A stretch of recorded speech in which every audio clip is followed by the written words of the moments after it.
Assalamualaikum and good morning. Today our group 22 will present about diabetes disease. This is the list of our group 22 members.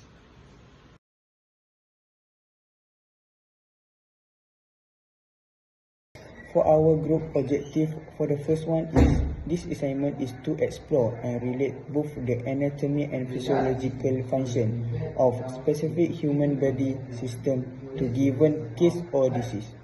For the second one is, this assignment is to explore how does the diabetes disease happen.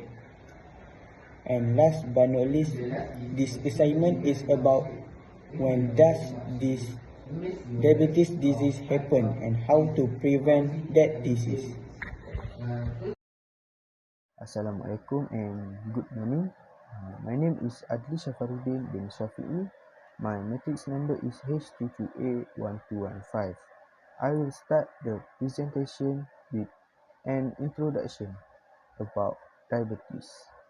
Diabetes, also known as diabetes mellitus, is a group of metabolic diseases characterized by high blood sugar level, also called hyperglycemia, over an extended period of time, often magnified by frequent urination, increased thirst, and increased appetite.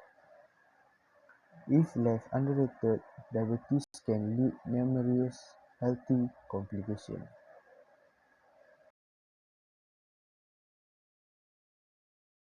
One, diabetes is believed to be an autoimmune condition. That means your immune system mistakenly attacks and destroys the beta cell in your pancreas that produce insulin. The damage is permanent. Next, diabetes starts out as insulin resistant. That means your body cannot use insulin effectively,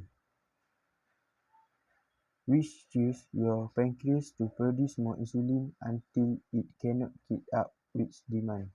Insulin produced that decreases, which causes high blood sugar.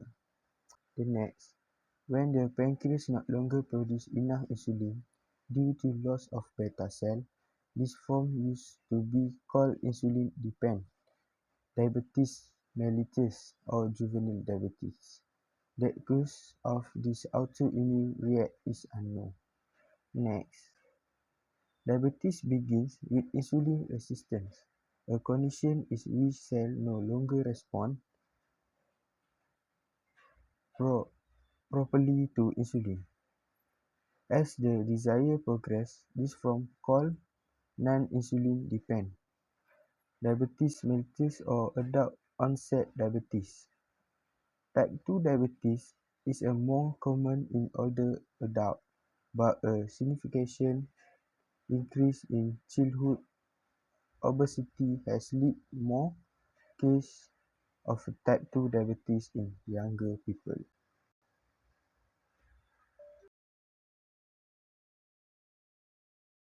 Assalamualaikum. My name is Muhammad Nur Shafiq Muhammad Zaki, and I'm going to present about the anatomy structure parts of body system involving. So today I will explain about the normal function of blood sugar level in the body system. The range of normal values may vary slightly between laboratories. Many factors affect a person's blood sugar level. The body's homeostatic mechanism of blood sugar regulation when total blood sugar levels are operating normally. Restore blood sugar levels to a narrow range of about 4.4 millimole to 6.1 millimole if the test blood glucose is tested when a person is fasting.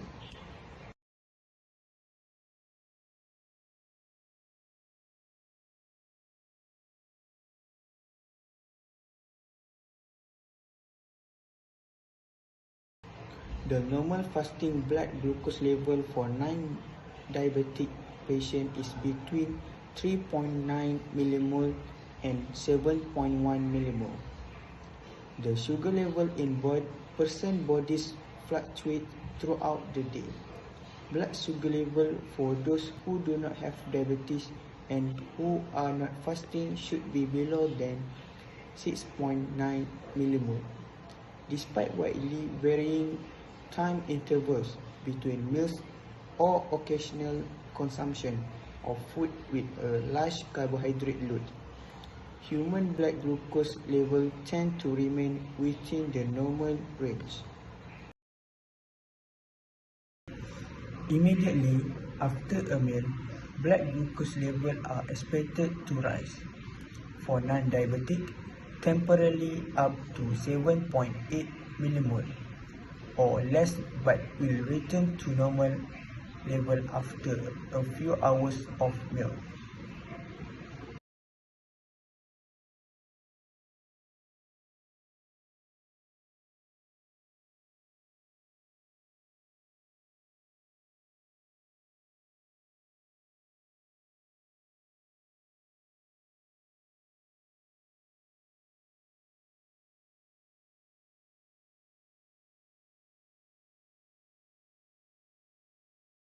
The actual amount of glucose in the blood and body fluids is very small. In a healthy adult male weight of 75 kg with a blood volume of 5 liters and blood glucose level of 5.5 millimole amount to 5 gram, equivalent to about a teaspoon of sugar.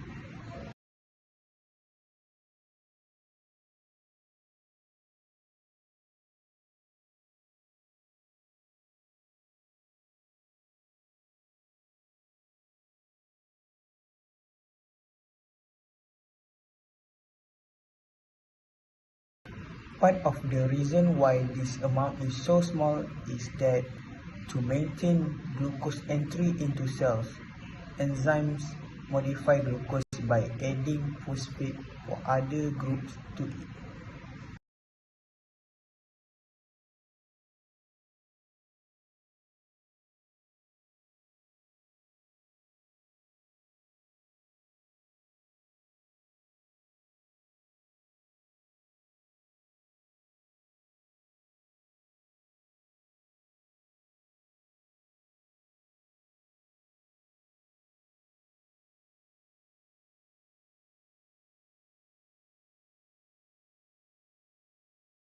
So, this is the diagram of liver and pancreas. When blood sugar level is high, the insulin will be promoted by pancreas to secrete the insulin and stimulate the glycogen to convert the glucose to glycogen and stored in the liver and muscle. Next, when blood sugar level is low, it will promote the glucagon by pancreas to secrete the glucagon and stimulate glucagon to convert glycogen in the liver and muscle to glucose.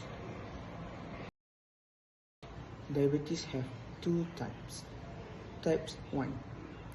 This type of diabetes often occurs when you are young, and those affected will need to take insulin injection for the rest of their lives. For now, this situation cannot be prevented. Type 2. This type occurs more and is closely related to a person's lifestyle. Practicing a healthy lifestyle can delay the onset of diabetes and possibly prevent it. Main symptoms of diabetes. First, in eyes. Main symptom of eyes is blurred eyes. Second is central. The main symptom in central is polydipsia, polyphagia, and lethargy. For breath, we have smell of acetone, while in respiratory, Kussmaul breathing or hyperventilation. Next is in systemic, we have weight loss. Gastric, we have abdominal pain, nausea, and vomiting. And last but not least, the main symptom in urinary is polyuria and glycosuria. Assalamualaikum warahmatullahi wabarakatuh. My name is Amar Hifzan bin Abdullah. My metric number is HWT10203. My part is how does diabetes happen, the mechanism of diabetes development. First of all, overweight and obesity are defined by an excess accumulation of adipose tissue to an extent that impairs both physical and physiosocial health and well-being. Obesity is considered a health disaster in both developed and developing countries. First of all, about steps 1. The etiology of type 1 diabetes, according to twin studies, indicate a joint contribution of environmental and genetic factors. The importance of environmental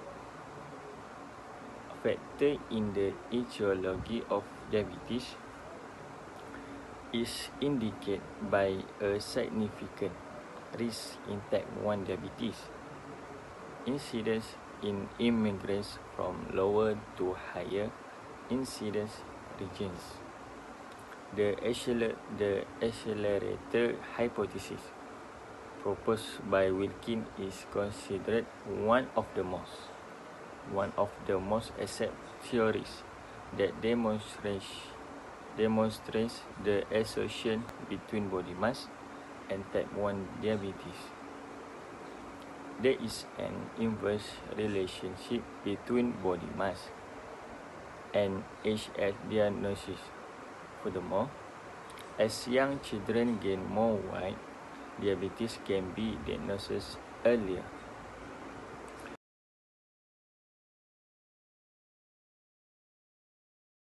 Next, about types 2. Through the natural history of type 2 diabetes, industrial dysfunction is accompanied with obesity or insulin resistance in diabetes and pre-diabetes condition. This includes people with impaired glucose tolerance and or impaired fasting glucose. The non-saturated fatty acid (NEFAS) that are secreted from adipose tissue in obese people may lead to the hypothesis that insulin resistance and B-cell dysfunction are most linked. Both type 2 diabetes and obesity are associated with insulin resistance. Most obese individuals, despite being insulin resistant, do not develop hyperglycemia. Pancreas B-cell of the islet of large release adequate amount of insulin that are sufficient to overcome insulin level reduction under normal circumstances, thus maintaining normal glucose tolerance. The next is about insulin resistance. First, insulin sensitivity fluctuation across the natural life cycle. For example, insulin resistance is noticed during puberty, in pregnancy, and during the aging process. Insulin sensitivity is determined by another critical factor, which is body fat distribution. Insulin resistance is associated with body mass index at any degree of weight gain. insulin sensitivity also differ completely in lean individuals because of different in body fat distribution, different in adipose tissue distribution. Help explain, like to some extent, how the metabolic effect of subcutaneous and intra-abdominal fat differ. Intra-abdominal fat is more related to the genes that secrete proteins and the specific types of protein responsible for the production of the energy. Next part about the B cell dysfunction. B cells play a vital role, like in regulating insulin release.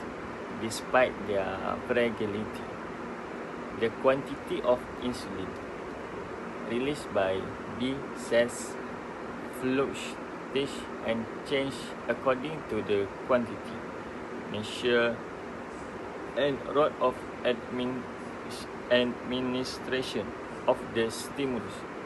Therefore, B cells play a very important role in insulin that in healthy subjects. Concentration of glucose are stable within a relative normal physiological range. In obesity, sensitivity is as well as the modulation of the cell function decrease.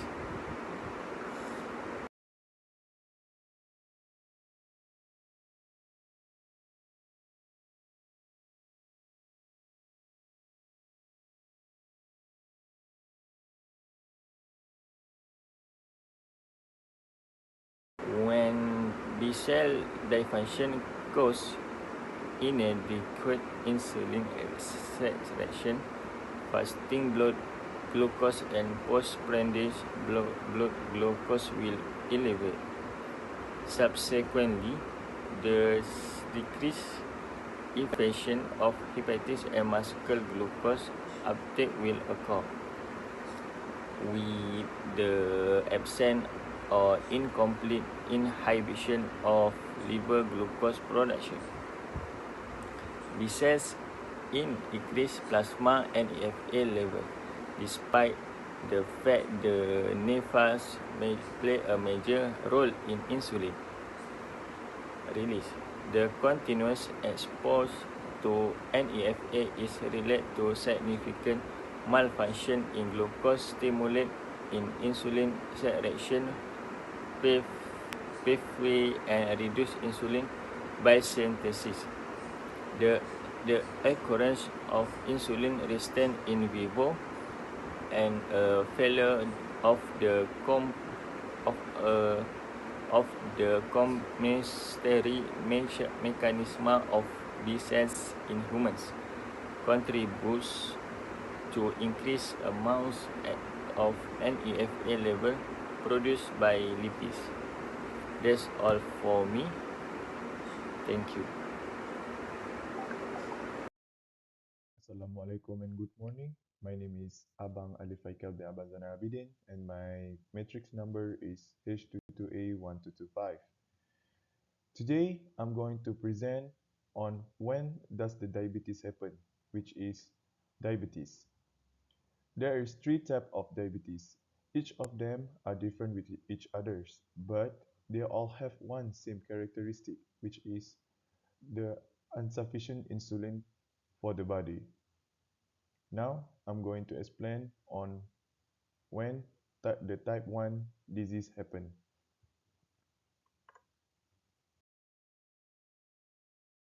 Diabetes type 1. Diabetes type 1 occur when the organ called pancreas does not produce insulin for the body. Usually, people will develop type 1 diabetes before they reach the age of 40 years old.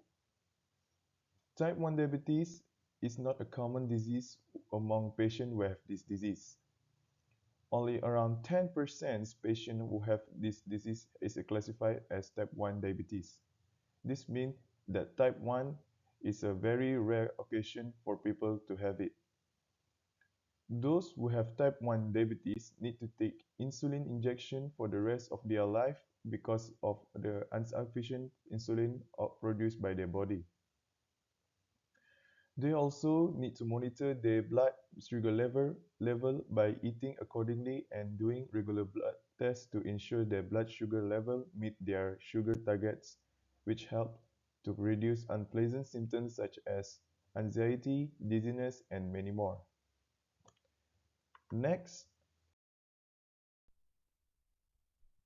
we are going to move on to the type 2 diabetes. Type 2 diabetes, or formerly known as non-insulin dependent, is a disease where the body's ineffective use of the insulins. This is a common case because there are around 90% people who have diabetes is classified as type 2 diabetes. Occasionally, people can control their diabetes symptoms just simply by practicing a healthy lifestyle, such as doing a plenty of exercise, lowering their body weight, and monitoring their blood sugar level. However, it will only slow down their symptoms, not for a long time, since type 2 diabetes is a progressive disease. It will gradually get worse and patients will need to take insulins. Overweight people are carrying a higher risk to develop type 2 diabetes compared to people with a healthy body weight. This is because overweight people usually live in a healthy lifestyle. The scientists found out that the sugary drinks can have a direct impact on the risk of to develop the type 2 diabetes.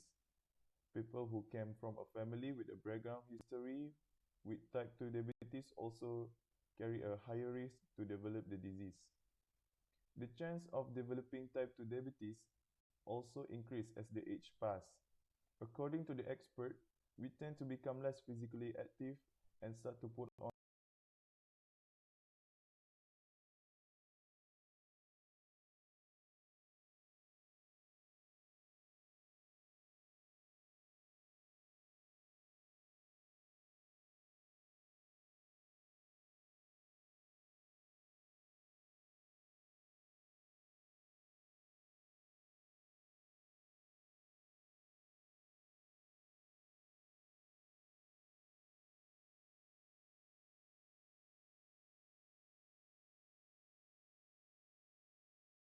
more weight as we get older.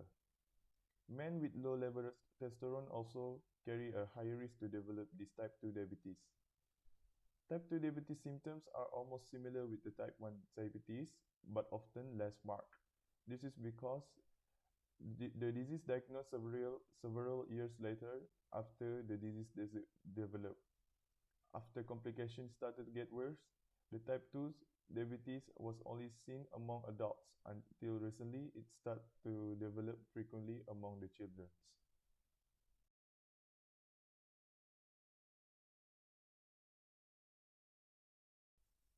Last but not least, we are going to the final part of when does the disease happen.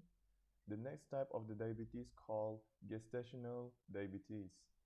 This type of diabetes affects only females during their pregnancy periods. Some females will have higher level of blood glucose during pregnancy. When the level of the blood glucose is too high, the body were not able to produce enough insulin to transport all of the glucose into their cells. The diagnosis for gestational diabetes usually made during pregnancy period. Gestational diabetes diagnosed not through reported symptoms but through a parental screening. Around 10 to 20% patients who had been diagnosed will need to take a blood glucose controlling medication. Those who have gestational diabetes can control it by living a healthy lifestyle by doing light exercise and eating healthily. Undiagnosed female with gestational diabetes can have a high risk of complication during pregnancy and at delivery. There are also the possibilities to increase the chance for their children to have type 2 diabetes in the future. We move to how to prevent diabetes diseases. Diabetes have a two types and yes, it can be prevented. Prevention is important that occur, especially at a young age. If a person has been diagnosed with pre-diabetes and the blood sugar is not high, lifestyle change help prevent and delay the onset of the disease. For pregnancy women, they can ask doctor to diagnose diabetes, pre-diabetes and gestational diabetes using blood tests. Blood tests can help a person to identify the types of diabetes that they have. There are many types. There are many steps to prevent diabetes. Making a few changes in your lifestyle now may help you avoid the serious health complications of diabetes in the future, such as nerve, kidney, and heart damage. Next, we go on to lose extra weight. Carrying extra weight, which may increase your risk of type 2 diabetes. Visceral fat is more dangerous because it is a source of virus disease such as stroke, uh, diabetes, heart disease, and high cholesterol. To reduce visceral fat, practice a healthy lifestyle. Practice healthy food patterns such as calcium and vitamin D, for example, vegetable and milk. Next, parents need to carry out their responsibility to prevent diabetes. Parents should get more active with children together. Parents should encourage playing outside as strip at the park. Parents also can offer nutritious snacks. Parents should provide snacks that are high in fiber and low in added sugar or refined carbon. Parents must limit screen time for their children. Parents must fix the limit for daily amount of screen time, including sitting from the computer and television and also the telephone. How to prevent diabetes disease? We need to exercise regularly. The exercise activity should be made routine in life. Need to take care of their healthy by doing exercise activity. For example, aerobic exercise aim for 30 minutes or more of moderate to vigorous aerobic exercise such as brisk walking, swimming, biking or running on most days for a total at least 150 minutes a week. So early should exercise regularly at least 3 times a week to avoid chronic disease such as diabetes. Next, quit smoking. It is because smoking cigarettes can double risk of diabetes up to 30 until 40%. It also reduces the effectiveness of insulin in the body. The cause high uncontrolled blood sugar level. Smoking has negative effect on health including diabetes. Smoking is not only for respiratory and lung health, but it can also help reduce the risk of getting diabetes. Smoking activity has a potential increase the risk to getting diabetes for an individual by 44% amongst more especially adults. How to manage diabetic patients. The main treatment that should be taken seriously for the type 1 diabetes patient is the use of insulin. Insulin is given to control the patient's blood sugar levels in cases where diet and exercises alone are not enough to manage diabetes.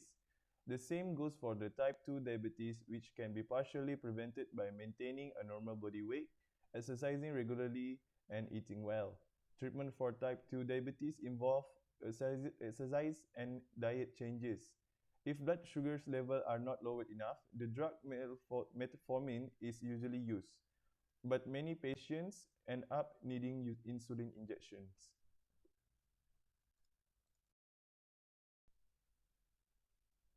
There's very a few way to treat diabetes. For example, insulin is the only treatment method for type 1 diabetes. Insulin may be needed for type 2 diabetes if other medications cannot control blood glucose. There are four main types of insulin, which are rapid acting, short acting, intermediate acting, and long acting.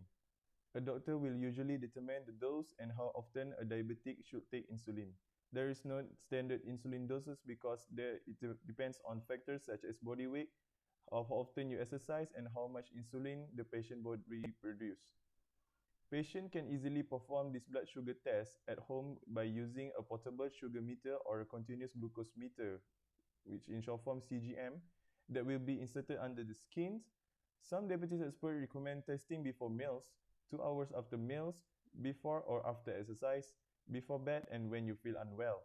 Examination at different times like this give patients an understanding of how their blood glucose levels are affected by food intake and physical activity, thus helping them to manage diabetes in the best possible way.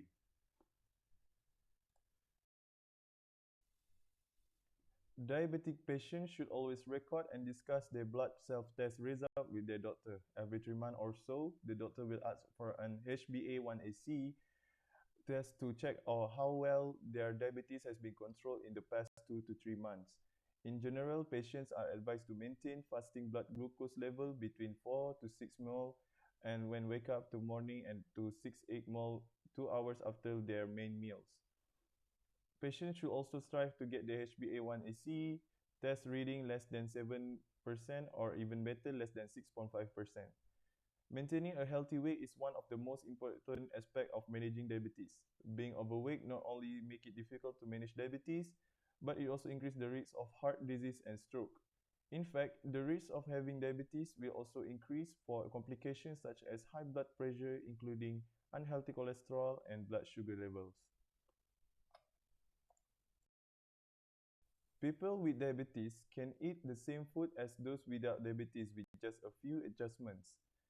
Actually, there is no need to prepare a separate meal or buy special foods. Start by choosing a variety from each food pyramid group without compromising on taste or nutrition. If the diabetic patient is obese or overweight, they need to choose the foods that are low in fats and calories and salt to reduce the risk of high blood pressure. Make sure to eat a lot of fruits, vegetables, and grains and drink a lot of water. It should be a habit to eat at least 2 servings of fruit and 3 servings of vegetables such as carrots, cabbage, and cauliflower every day. Similarly with drinking 6 to 8 glasses of plain water every day, around about 2 liters instead of taking juice or carbonated drinks. Sufficient intake of fiber should also be about 20 to 30 grams per day in the diet. Foods high in fiber help lower glucose level and also cholesterol level in the blood, thus reducing the risk of heart diseases. When taking food, it is good for patients to practice the healthy plate guide, which is to fill half of the plate with fruits and vegetables, 1/4 with protein such as fish or chickens, and another quarter with complex carbohydrate, for example, rice or bread. Regular exercise is the backbone of diabetes management. Diet and exercise can help control the patient's body weight and reduce the blood glucose level. Exercise can lower blood cholesterol levels and high blood pressure, thereby reducing the risk of cardiovascular disease. In addition, it will help the patient feel better through the release of good hormones. Endorphins and improve the patient's overall health, especially the heart, lung, muscle, bones, and joints. People with diabetes eat a healthy diet and exercise. Sometimes their blood sugar levels remain high. If these things are not enough to help to manage the type 2 diabetes, the medication taken in pill form may be prescribed, such as oral medication that will help patients lower blood sugar levels without using insulins. Medicines work in several different ways. Studies show that if a person with diabetes is obese, a 10% weight loss can increase life expectancy by lowering the risk of death from all diabetes-related disease. Losing excess weight also helps control diabetes by making the body more sensitive to insulins, thereby lowering blood glucose levels. It also can improve blood lipid profile and reduce high blood pressure. Patients must eat less and be more physically active. It is to reduce the energy intake from food. By reducing food intake, avoiding fat or oil in the diet, patients can also expect to lose about 0.5 kg per week by eating 500 fewer calories per day. It is reasonable to lower half a kilogram up to 1 kilogram per week through diets and exercise until the patient reaches an ideal weight. Okay, in conclusion, their care of diabetes patients must be done in an accurate and correct way so that is effective in controlling blood sugar level as desired. The right food intake, the right use and frequency of exercise to physical activity are the three main types the best diabetes care. Although it may be one of challenge of diabetes patients, it is for their own benefit. In Group 7, thank you for learning to hear us to our presentation and Sarangayo.